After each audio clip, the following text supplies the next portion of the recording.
At this point, I'm just kind of procrastinating doing this reading. I pulled a bunch of cards.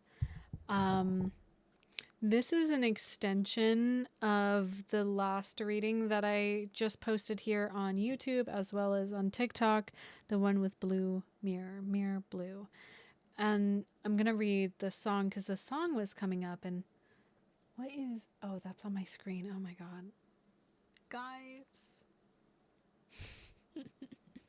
We got to talk. We got to talk about this connection because I feel like I'm getting sick of it. I'm getting sick of reading these connection reads and them popping up, but it's a part of it. It's a part of the work, and I'm blessed and I will humble myself and talk about it. But this song is Bleed Together by Matt Lang, and I'm going to read these lyrics, and that's going to kind of be this sort of indicator for you if this reading is for you. However, this reading found you, whether it showed up on your homepage, however it found you, it probably found you for a reason. I just work here. Please just be aware, use your own discernment. Good opportunity for you to flex your intuition muscle to discern if this is for you or not. The reason this reading has been coming up is this morning in my meditation, the word mirror blue, mirror blue, mirror blue kept coming up. And I'm like, what is this? What is this? And I couldn't remember the lyric, but I knew it was a part of the song, and then it hit me. And the song is, like I said, Bleed Together by Matt Lang. Lang, however you pronounce it. So this is the way you wove your thread into my fate, echo in your eyes and through your hair, mirror blue and I stare, spiral down crimson desire. We'll take it slow, tend to our garden as it grows, lift you up and breathe you in, grasp me tight and feel you break my skin. For nights like this, I'd burn forever. Can you paint a picture on a star? Your inherent charms apparent. Can you stand below and catch my fall? You're protected, I'm connected. Can you carve your name into my heart? Tear it open, yours for taking. Can you cut yourself in symmetry? Birds of a feather bleed together. No one knows that we're tethered. No one knows we're of a feather. And this is a connection that you've been feeling that has come up. And it isn't a connection that, like, for some of you, you've not met this person. For some of you, it's just like very clear psychic connection. I've been getting this energy for months, ultimately. And I feel like it's like I'm seeing like the pathway slowly coming to a point of convergence. That's what I'm hearing, convergence. Like coming together. Okay. So I was like, all right, we're going to just get deep into it. And I just want to do that because I felt called to. And so I'm doing it. It's my channel. I do what I want. If this is the first time you're seeing me and you're like, who is this? I'm Izzy. I go by 8th House Mercury here. That is a very intentional username because my Mercury is in the 8th house. I'm ruled by Mercury. I'm here to tell real, raw, honest truth and guide you through whatever's coming up, and it's love. What's love got to do? Got to do with it? I am not here to bullshit you. I have a distaste for love readings, if I'm being completely honest. Even though I love so much, I see a lot of people falling into delusion with love readings because a lot of people don't have the discernment skills to recognize if this is for them. This is for people that Spirit was showing me heavy, like 4th, 8th, 12th house placements, water placements as well, and some fire too. Okay, cool. So I pulled cards. I sat here, I pulled cards. I have a person A, person B, the connection in between, and it's very interesting energy. It's very interesting energy. So I have a feeling that I'm potentially calling in both parties, right, to this reading. So person A is going to be over here. Person B is over here. I used my alchemy deck for person A and my archetypes deck for person B. Okay, so maybe you look at these and you're like, oh, one resonates with me. Cool. Use your discernment. So with person A, using the alchemy deck, the first question is, where is person A at in their life? this person is in a space where they can no longer resist their it's a throat chakra thing. And let me just show you guys the card. We have oil of vitriol. This card to me is speaking of, it's funny, I want to like read it from the book too. Normally I don't pull it out, but there's something that feels very significant for somebody to hear from Kim Cran's deck. And all I can hear is this song in my head. We're of a feather. Can you paint a picture of my heart? Do. This is acidity, resentment, purification. When the gleam... Being humbled by Mercury retrograde right now. So patience with me. When the green lion appears, a great alchemical reckoning is afoot. Long-standing frustration and imbalance causes this regal creature to lash out unconsciously, consuming all in its path. Be prepared for emotional turmoil as the lion thrashes about. Don't worry, these changes are necessary for your growth, and in the end will be a relief to all. Purification is the lion's aim, and it's determined to get there one way or another. When this card appears, the question must be asked, am I the green lion or the sun? The one consuming or the one being consumed? It is said that finding oneself in the mouth of the lion is a necessary moment on any spiritual path. As the discomfort passes, the sun's beams shine all the brighter. Person A, whether this is you or somebody else, or this other person, and this is going to be deeper insight into this connection if person A is not you, is in a space, is in a position in their life where they've been confronted with all their parts and pieces, and they are being confronted with their desire for union. They are being confronted with all their perceived inadequacies for worthy union. And it's confronting because it's almost like, I feel like spirit has been nudging person A, if that's you, if that's not, has been nudging person A to take action, to shift things. And it's like, I feel like it's just this deepened frustration of, fuck, I should have taken action. Can I swear on YouTube? I don't even know. I'm new to YouTube. Let me know. I don't like filtering myself. It feels visceral. It feels angry. It feels frustrated. It feels like I should have started this path sooner. I should have been on this trajectory. If I had just taken action at the time that I was already invited to take action, I would have already been at my goal, which is meeting person B, is coming into union with person B. And I feel like there was a lot of environmental circumstances that applied to this, right? Now, the second card is what person A is consciously thinking about this connection, which is the alchemical wedding. That's all that's on their mind, is like coming into inner union and outer union. Like love is on the forefront, love on the brain. Like they're like, I desire connection. I really want this. And there's a lot of frustration because I don't know if person A is actually taking the steps right now for inner union. It feels almost like they're caught up in the circumstances of not having it yet, and that being frustrating. The unconscious part of their brain is in a fog, right? There's not a lot of clarity happening right now that can be feeding into this frustration as well, is like not being able to see clearly, knowing that union is on the precipice. That's also a part of it too, is like feeling this connection so heavily, right?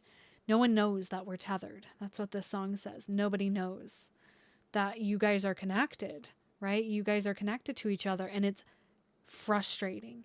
It is entirely frustrating to be in a state of what seems like union. I heard marriage, but not have the external expression of that. And the conscious is like so aware that like union is on the way, union is on the horizon, it's coming soon, but the unconscious mind is still like in a fog. And this makes sense presently when I'm filming this. Of course, this is timeless when you do find it, but when I am recording it, Mercury is retrograde, and there is this sort of feeling of like the subconscious mind being encased by fog, it is purposeful. What's coming to mind is like,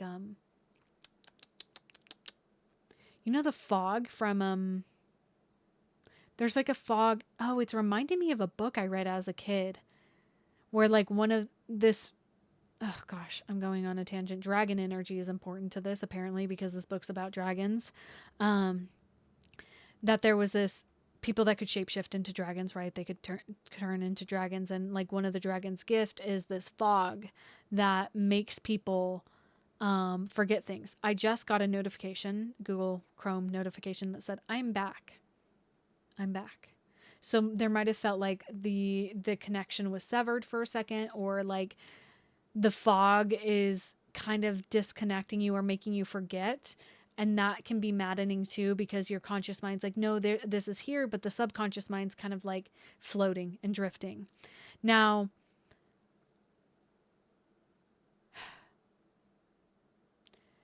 it's hard because the fog is representing the unconscious processing too. So it's like, it's not making sense. It's not linear. And there's a lot of frustration. I think that's just a part of this experience. Now for person A, you guys are, you know, in this space where what you're moving towards in the relationship, we have the blue temple and mortification came out for you guys. This is interesting because the blue temple has been coming out within this connection read just across all my videos, because this seems like almost the same connection I've been reading for. There's been a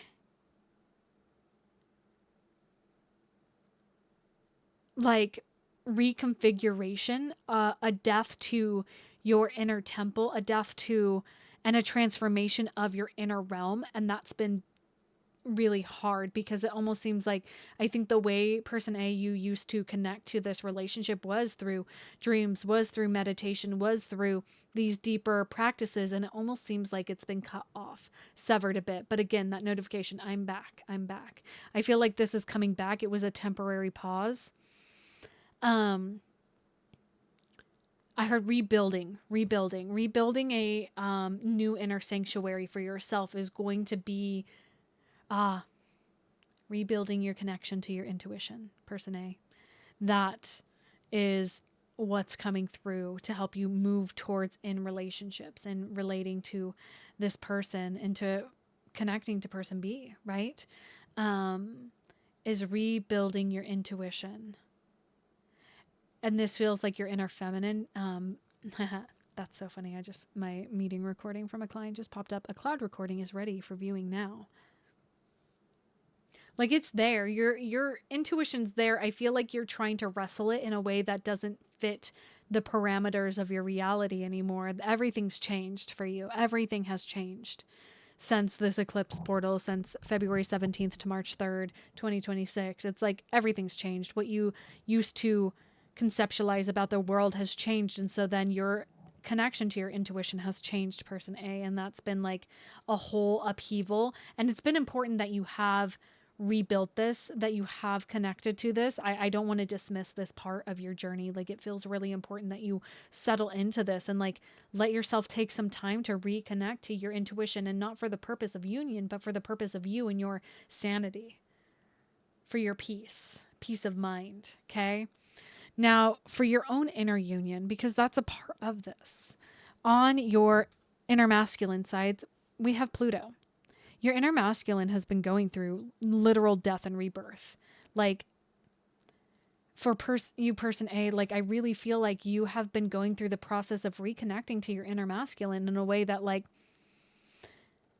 hasn't been shown to you in the tangible. Like you might not have had very healthy masculine figures in your life or examples of what like positive masculinity is in your life. And so that's been like you confronting where you have maybe been a tyrant in your own life or had like a grip on control that wasn't healthy. And so you've had to be humbled.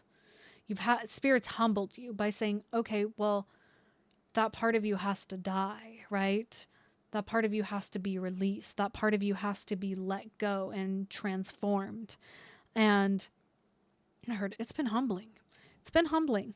And for your inner feminine, you have the peacock's tail, which is like your inner feminine has been on fire. And that's been kind of this sort of trust process of like, the blue temple is a representation for me of like the inner masculine and inner feminine coming together, because a temple is a physical or metaphysical location that is built. It's a container for worship, for devotion, for practice, right?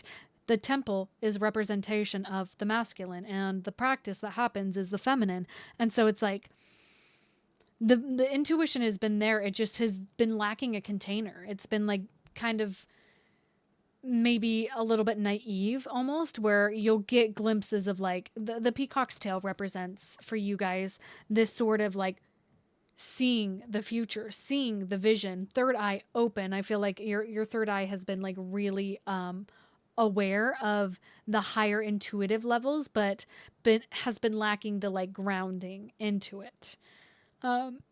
You definitely get like straight insights. Your inner feminine is very, but it almost like I'm seeing the eye open for a moment, take in, and then close. And it tends to be closed a lot, but there's just moments that it go and it opens.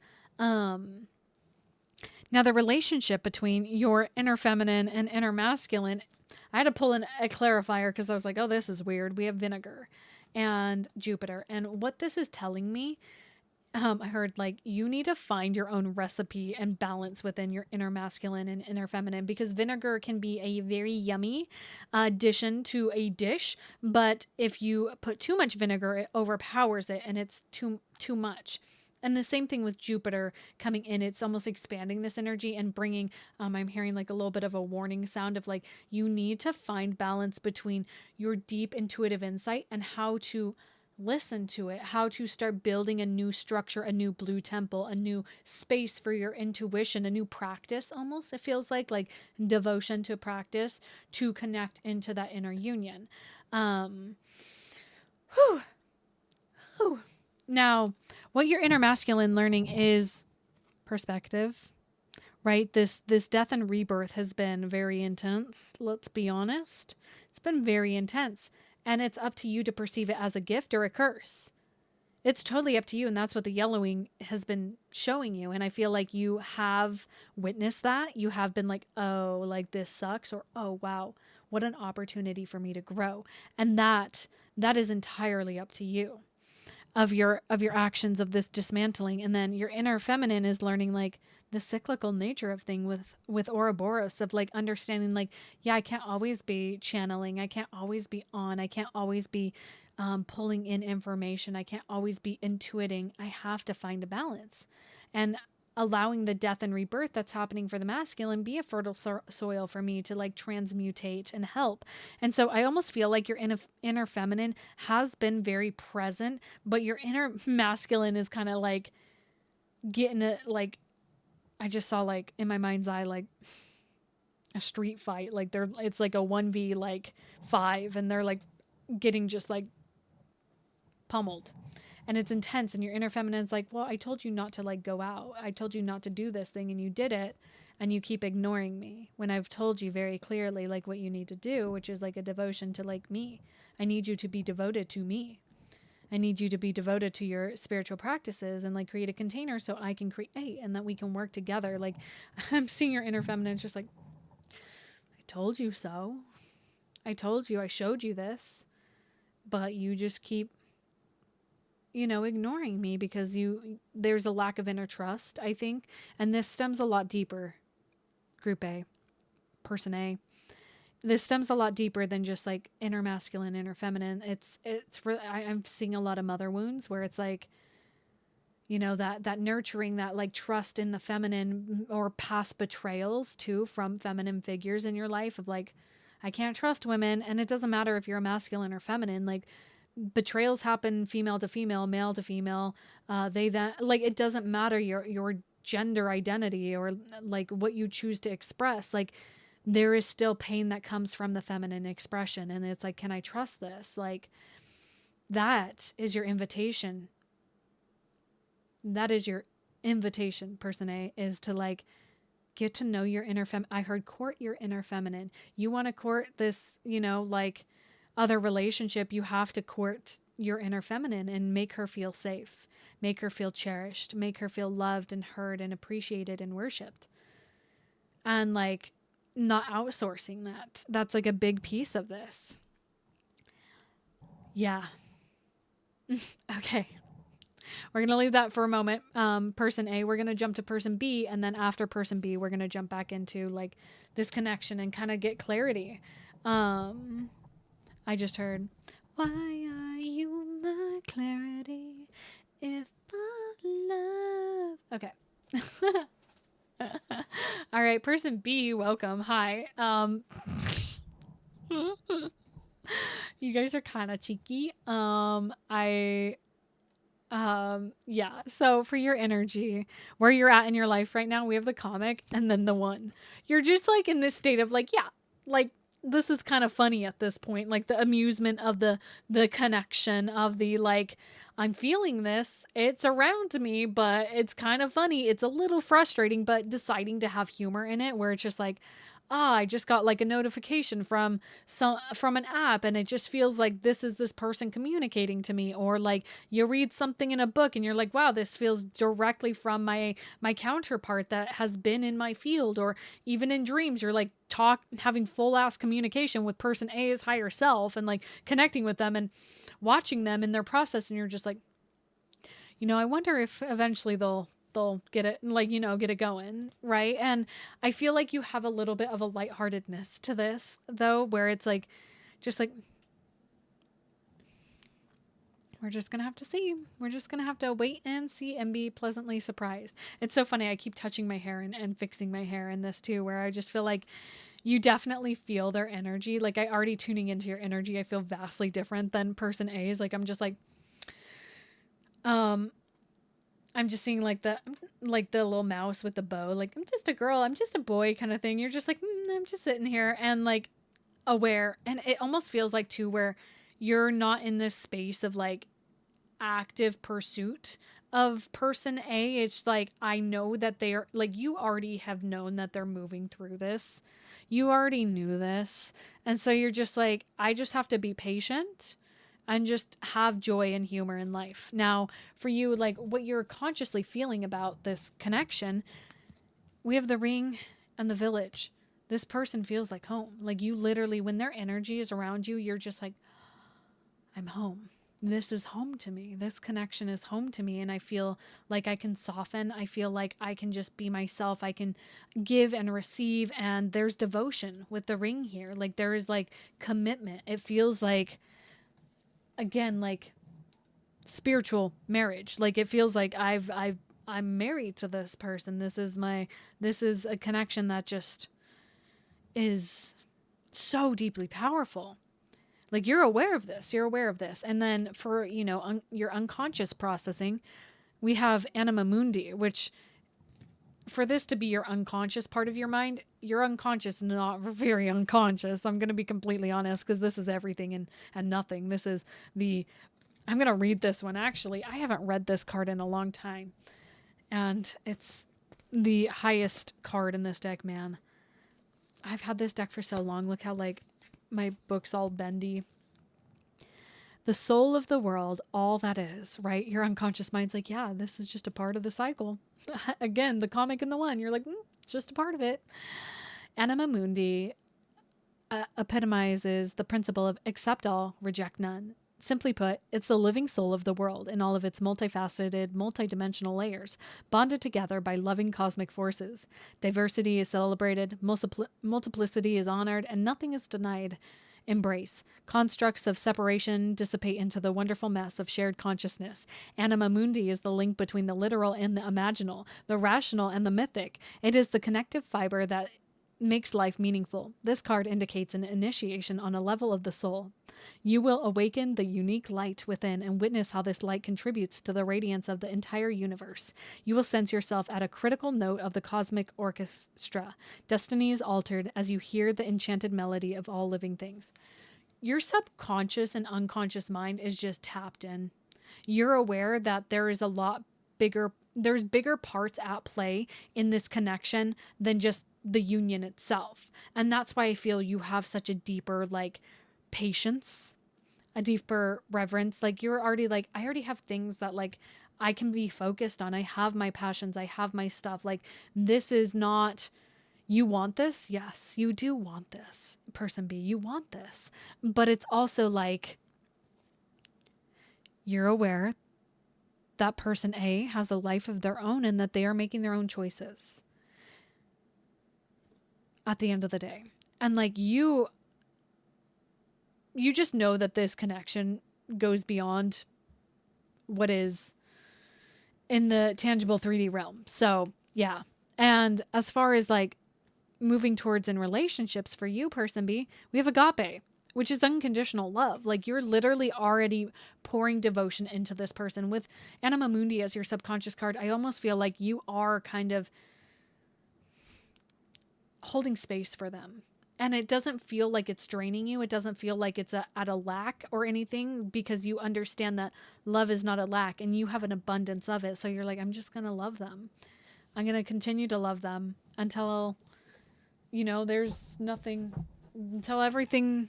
It's making me think of a song by Cry Wolf, until the universe expires, right? That's just the kind of person you are. I feel like you have some pretty prominent Pisces placements as well, or 12th house placements as well.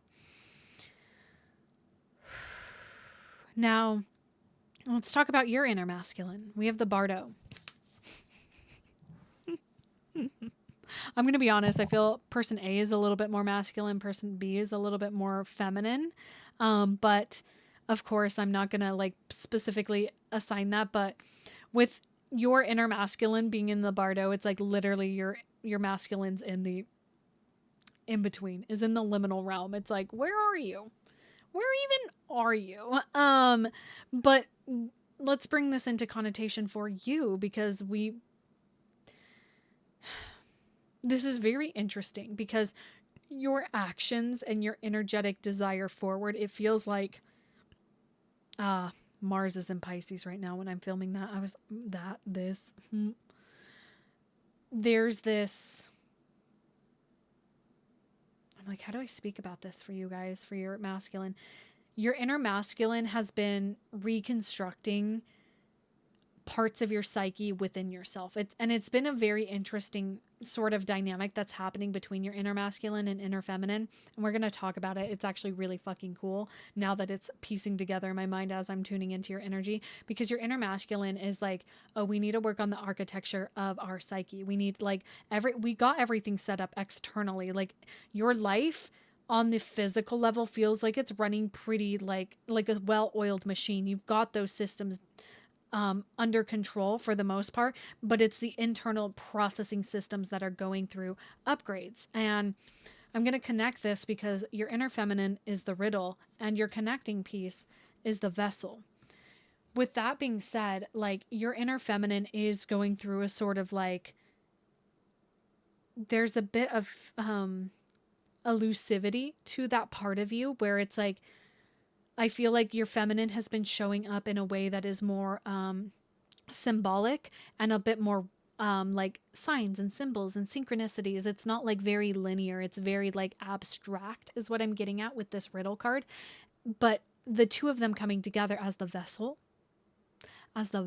like you are getting like, it's so interesting how this is playing out for you, because what I'm feeling is like your inner masculine and inner feminine are both working on the internal subterranean parts of yourself, your psyche, your emotional terrain, your ka body, like your spirit body is like going through upgrades, and it's affecting your physical body. Like your physical body is going through upgrades. So make sure you're taking care of your body, because I feel like that's important to name, like as these bigger things are happening. So stretching, water, dance, singing, movement, like just moving your body is really important. And that's how they're connecting with each other, is like you'll feel things in your body. You'll feel like nudges to do things like physically and acting, and they're both like acting in parts within you. Now, your inner masculine is learning to trust your heart, to lean into more the operational force of the heart, of leading from the heart instead of the mind. And that's new.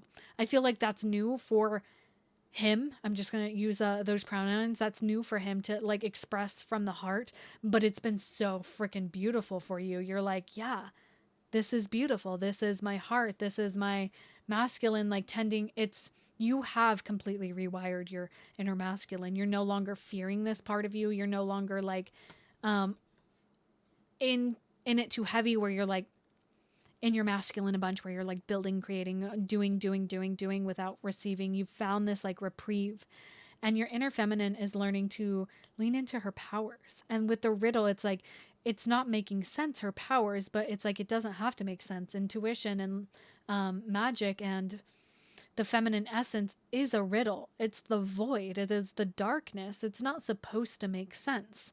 And that's been a bigger piece of like, what I'm seeing in my mind's eye, because the way I interpret these sort of inner parts is I almost see them as like two separate parts within your mind space, within your heart space, however you want to name it. And it's like, I see that, oh, interesting. They put them on, we're on a pirate ship in my mind's eye, where like you are trusting your inner masculine to lead you through this liminal space while he's like leading from his heart, while your inner feminine is like actively guiding with her mystic gifts, with her powers. And it's like the ship is representation of your body, of the action that you're taking. Like they're both just like, your inner feminine is trusting your inner masculine to lead with the heart instead of the mind, while she pulls in insight from the divine and starts to divinate deeper truth, deeper esoteric wisdom that is going to be make sense in the future. It doesn't make sense now, but it's like, I've got to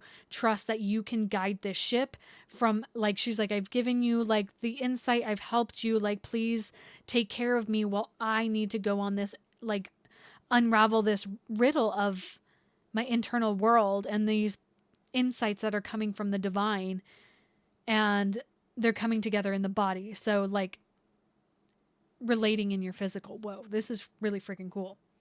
Person B, hi. This is cool and intense, and I don't want to dismiss that. Like, this is really like big upgrades that you're going through on a physical level, like from the higher realms, like you're literally like pulling it down into the body. So let's talk about coming into union. So person A, person B, I know you guys are listening to both of this. Like, let's talk about the, the energetic field between you guys.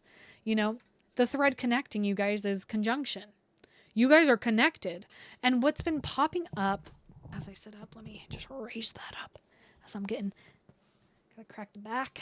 Hopefully you heard that.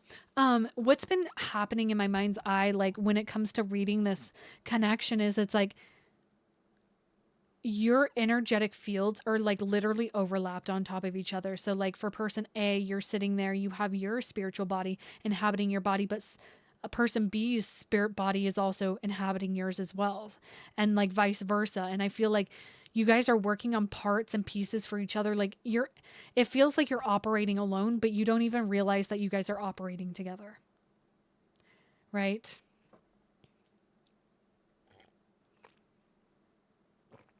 Okay. A little drinking ASMR for you guys. Now, where your energies naturally harmonize, we have the new moon.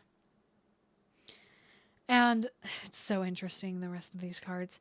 For this, like, it's in the darkness. Is what, when I pulled that card immediately, I was like, oh, like, you guys find harmony when you guys are in the stillness. When I heard, like, the sound of silence. I know that's a kind of, like, morbid song, but that might be very specific for somebody.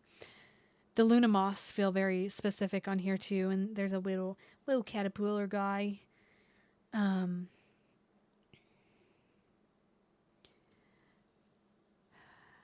feel like you guys are good at like being in that like stillness together of like the lower frequency that the new moon provides. And for the feminines, that's like when you're bleeding, when it's like you're deep. The new moons are so deep. Right? That's usually when a woman is bleeding, and there's so much wisdom that comes from that time. It is like profound wisdom that comes up. It's like, whoa. And I feel like having that space together of like that new moon energy, like you guys are naturally in harmony when you guys are deeply in tune with the greater connection to the cycle of things. Now, the friction and growth edge between you guys, we have the lunar eclipse, which is so funny because the lunar eclipse happened yesterday. And the way I kind of worded this, and you might want to check out my astrology account and listen to my video about me explaining the lunar eclipse that happened. It might give you a little bit more insight. But what this feels like to me, you guys, is like how I've been explaining a lunar eclipse when we look at it from like a astrological perspective, and we look at it from the not astrological but astronomy, the I don't know why I can't say it for astronomy. We have the sun, we have Earth, and we have the moon. And what's between the sun and the sun representing our egoic expression and the moon representing our subconscious expression, the Earth is between the two. That's why we get that orangey glow on the moon. It's the Earth coming between the two and casting a shadow. The friction and growth edge between you guys, person A, person B, is worldly matters. It is literally the physical, tangible world. Like your growth edge is like coming into like physical union. It really is like coming together and like actually meeting together. And we're going to expand on this a little bit more, but like that literally is your growth edge, is like meeting each other, finding each other, living together, creating a life together if you so choose to. Of course, this you don't have to with this relationship, but what this connection is activating in the two of you is the sun, is your light. And what comes to mind is my favorite poem. I wonder if I still have that tab up in my phone. I was showing it to my mom and telling her about it.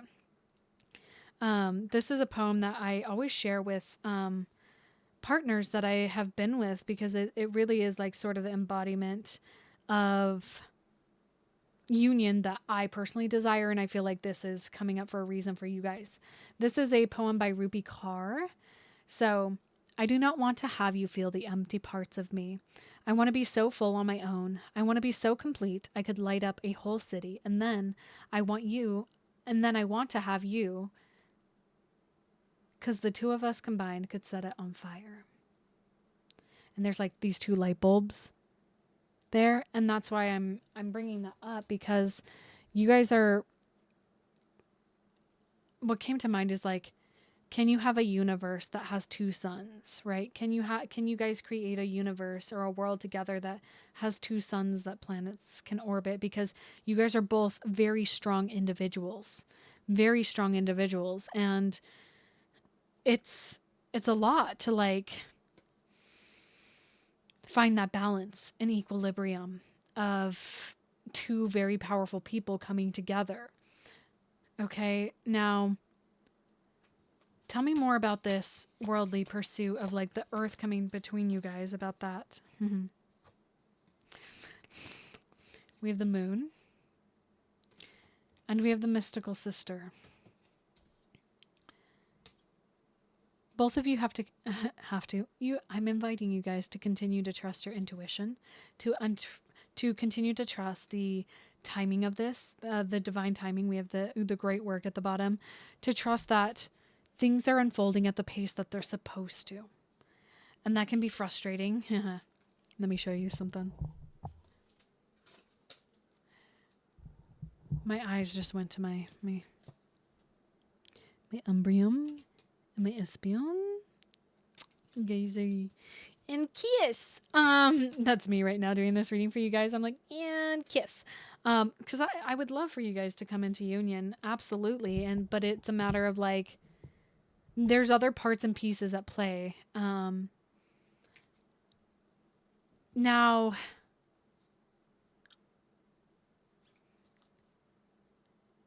I'm like, what else do you guys need to know to wrap up this reading? Final advice from Spirit.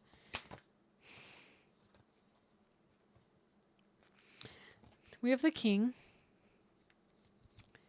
the River, and the Vow. For whichever one of you, person A, person B, there is a deeper... I feel like this is for person A, and these cards were for person B. Person B, continue. It's funny, I swapped the cards for that, and it seems important. Person B, continue to trust your intuition. Continue to follow your guiding light. Continue to trust yourself, because you're doing it. For person A, there's a vow to you. It's like a baptism for your inner king. Like, it makes me think about an inner king, meaning like your inner masculine. Again, your inner masculine's going through a lot of death and rebirth. With the river coming out, the vow, and the king coming out with that, it's very clear like your inner masculine is going through a lot of change and transformation. And it's a matter of like making a vow to yourself, for yourself, that you will change, that you are willing to grow and evolve and become the man, gender, the person that you want to be. The person that can hold the capacity of person B, and person B that you can hold the capacity of person A, right? There's, yeah. I'm like, me. Who wants to go to the Four Seasons? Me. Okay. Last advice for the two of you guys together when it comes to your connection. Mirror blue and I stare, spiraling in crimson desire. Libra. Connection. Relationships are in the 5th house. Yeah. Huh.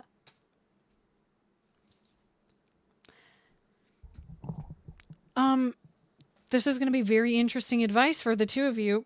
Yeah, and Scorpio at the bottom. And Taurus. Okay. You guys might need to actually, like, get in the dating field. I bring that up because the 5th house represents dating. Libra is all about relationship. There may be some more pieces and parts within connections that you guys have to learn. That you need to, like, meet with people and connect with people in relationship to learn. And with Scorpio and Taurus, that feels a little spooky in a good way. But I also am feeling like you guys want this connection. You feel this connection, but are you guys actively in spaces where the two of you can finally meet each other? Are you putting yourself out there? Are you engaging in communities? Are you going to events that you feel each other might be at? Concerts, gym, hiking groups, whatever it may be. And I know that we live in a world where those sort of things are becoming smaller, but yeah, we have Saturn. Like, there's a level of like discipline and solar eclipse. Are you kidding me? I can't keep looking at the rest of these. Like, you guys, you got a massive download and homework assignment for this eclipse portal. You guys got it. Like, it came through, and now it's like, okay, so it's time to apply. It's time to put yourself out there. And whether or not you guys actually meet each other in the pursuit of this, you guys are going to gather more information and more insight and learning. More learning, okay? And or you guys are going to meet each other, right? 2. I like want to keep diving into this, but I feel like I'm going to just sound like a broken record, but I feel like entering the dating realm with the expectation of courting, with the expectation of like learning, of growing, of expressing boundaries, of being curious about learning about yourself and reflecting, and instead of like, this has to be my person, right? Because you guys are already like aware of each other, and it's okay. And hey, like, I feel some jealousy from the Scorpio Taurus energy that's coming up. Like, it's okay. Thank goodness that they're learning through other people, and they're learning, right? They're learning. We can't learn by just like sitting and being alone. There's like active participation that happens. In the 12th house. Keep dreaming about each other. Keep meeting in the astral. Person A, work on your spiritual practices and your intuitive gifts. Person B, continue to follow yours. I'm going to leave this here. If you are feeling called to work with me, all my offerings are down below. I have card readings and I have natal chart readings, which are my favorite thing to do. And I love diving into the natal chart reading with the perspective of like understanding union, understanding how you operate in connection and timing and things like that. So if you feel that call, that's all linked below. I love you guys so much.